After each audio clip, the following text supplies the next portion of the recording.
பாரத தேசத்தின் மகோனதமான புராண இதிகாசங்களை முழுமையாக அறிந்து கொள்ள சப்ஸ்கிரைப் திலக். இதுதான் அந்த சஞ்சீவினியா? சஞ்சீவனி இதுதான். நெல் இவ்வாறு எடுக்கக்கூடாது கவிராஜனே. மூலிகைகளை எடுப்பதற்கென்று ஒரு முறை இருக்கிறது. இவைகளை பக்தியோடு தான் எடுக்க வேண்டும்.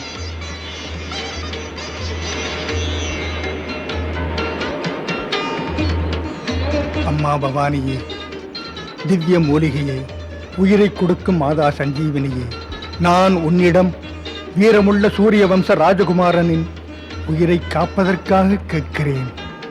ஏ மங்கள ரூபிணி, தாம் முன்னே தோன்றி தம்முடைய தெய்வீக ஒளியினால் ஆயுர்வேத சாஸ்திரத்தில் ஆயுர்வேத மருந்தாக அருள் புரியுங்கள். மாதா, தர்மத்தை காக்கின்ற மனிதனுக்காக தமது தேவை மிகவும் அவசியம்.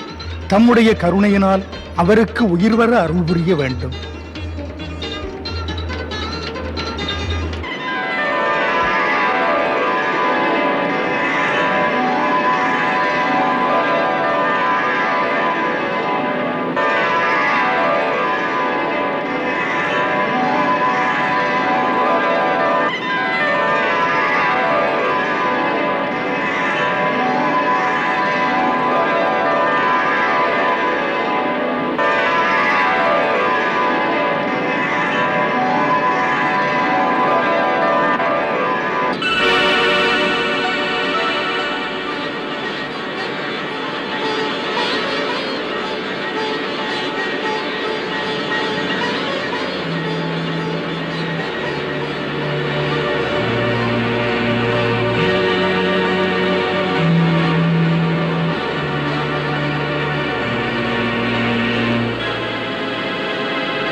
மேகநாதன் எங்கே? அந்த மாயாவி இங்கே இப்படி வந்தேன். எங்கே எனது வில்லும் அம்பும்? லக்ஷ்மணா, இதோ உன்னுடைய வில். நீ இப்போது யுத்த பூமியிலே இல்லை. அண்ணா, தாம் இப்படி? நான் இங்கே எப்படி வந்தேன்? தைரியமாக இரு லக்ஷ்மணா, மிக பெரும் ஆபத்து நேர்ந்து விட்டது. ஆபத்தா? ஆம் அன்பு சகோதரா, உனக்கு வந்த ஆபத்தை இன்று நீக்கியவர், துன்பத்தை போக்கியவர் ஹனுமான் தான்.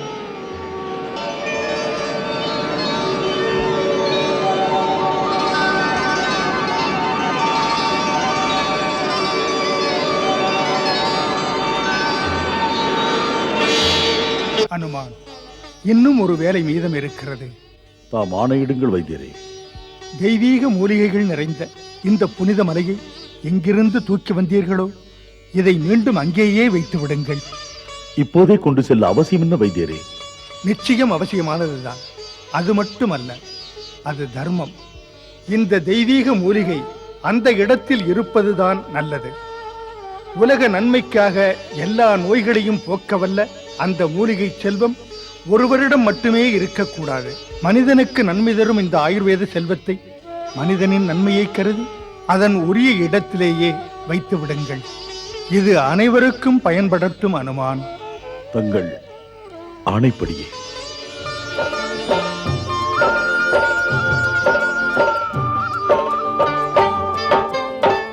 ராமன் அருளே மாருதி சாதனை, சாதனை இதனால் தீர்ந்திடும் வேதனை. ஊர்மிளையின் தவம் உறங்காத தீபம். இந்த செய்தியை சொல்லி எனது உயிரை காப்பாற்றினீர்கள் மாதா, எனது உயிரை காப்பாற்றினீர்கள். மகளே, இப்பொழுது அனைத்தும் நலமாக முடிந்ததே, நீ எதற்காக அழுகிறாய்? நமக்கு தெரியாதா மாதா, ரகுநந்தன் எப்படி துடித்திருப்பார் என்று? லக்ஷ்மணனுக்கு ஏதாவது நேர்ந்திருந்தால் பிறகு அவர் இல்லாமல் இந்த உலகத்திலே அவர் ஒரு நொடி கூட இருக்க மாட்டார். இதை நினைத்துதான் என் மனது புலம்புகிறது மாதா. அப்படி நினைக்காதே மகளே, நல்லதை பற்றி நினை. உனது தர்மமும் உனது வேண்டுதலுமே அந்த இரு சகோதரர்களை பாதுகாக்கும். இறுதியிலே வெற்றி அவர்கள் பக்கம்தான். என் பேச்சின் மீது முழு நம்பிக்கை வை மகளே. அந்த காலநேமியால் ஒன்றுமே செய்ய முடியவில்லை. ஒரு வானரனை கூட தடுக்க முடியவில்லை. அவன் தடுத்திருந்தால் நம்மைப் போலவே மற்றொரு சகோதரனும் தம்பியின் மரணத்தால் பைத்தியம் பிடித்து மடிந்திருப்பான். ஆனால் தாம் வருத்தமடையாதீர்கள் தந்தையே. இன்று நான் மிகப்பெரிய சக்தியை பயன்படுத்தப் போகின்றேன். இது போன்ற சக்தியை இன்று வரை நான் எவரிடத்திலும் பயன்படுத்தவில்லை. இறுதியாக ஒருவரின் அழிவு காலத்தின் போதுதான் அதை பயன்படுத்துவது நல்லது.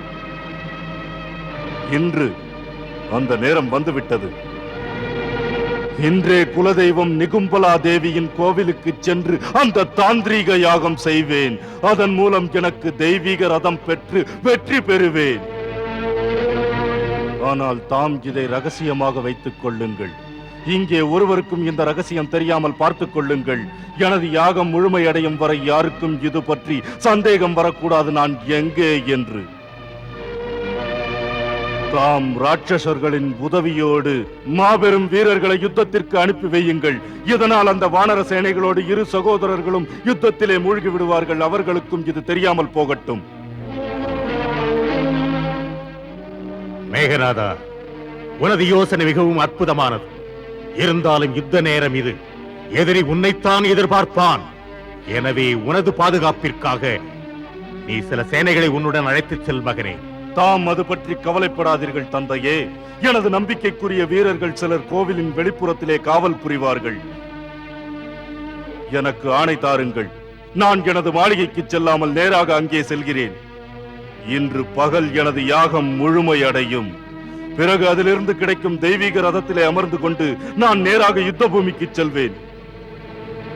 தாம் நம்பிக்கையோடு இருங்கள் தந்தையே. இன்று அந்த சூரியன் 2 சகோதரர்களின் மரணத்திற்கு பிறகுதான் மறைவான். செல் மைந்தா, வெற்றியோடு வா. வெற்றி நிச்சயம்.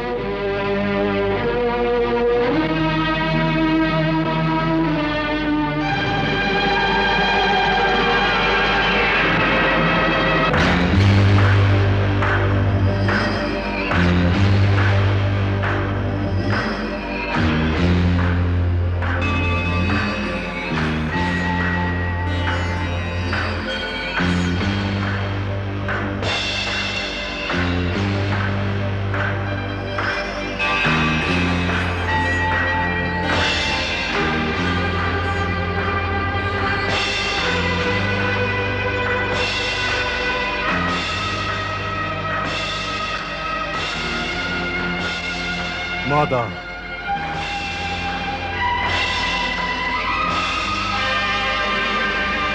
ஜெய் மாதா. வெற்றி பெற அருள்தா எனக்கு.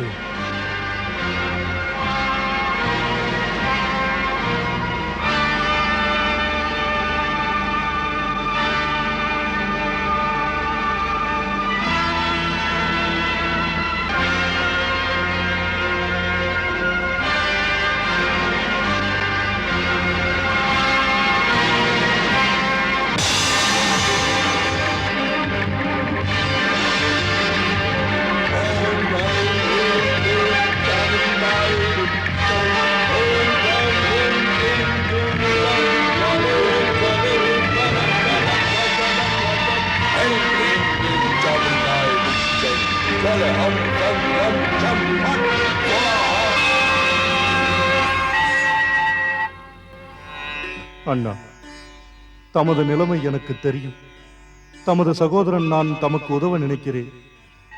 எனது உதவியை ஏற்றுக்கொள்ளுங்கள்.